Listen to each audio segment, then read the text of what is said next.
Here I am again. I'm back. If you think that I've given up on trying to get my nephew out of prison, you are sadly mistaken. Actually, I'm fighting for more than just my nephew. I'm fighting against the inhumane incarceration of the poor by pointing out the fact that Judge Freeze took my nephew's trial and used it to expose the inhumane justice received by the poor at the hands of the public defenders and the prosecutors in St. Joseph County. He addresses this issue because it's an injustice that takes place hundreds of times every day in the courtrooms across the United States. He does so by exposing the fact that the public defenders and the prosecutors collaborate to deprive the poor of a fair trial by violating our constitutional rights so they can dispense law to the poor on a whim of corruption rather than administer justice according to state and federal law. My nephew's case is a perfect example of that fact.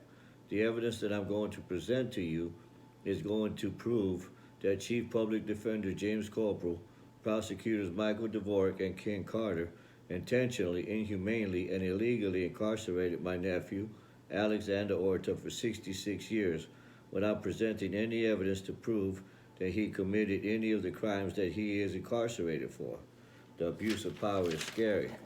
Dvorak highly publicized the fact that he was charging Alex with murder without any evidence to prove that he committed a murder.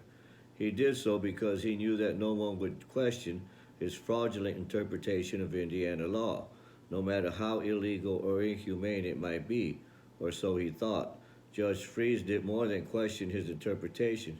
He exposes the fact that the attorneys involved in Alex's case prey on those of us that are too poor to have the means to defend ourselves. Thank God for Judge Freeze. Please help me fight for the constitutional rights of the poor. My nephew's Sixth Amendment was violated due to intentional ineffective assistance of counsel.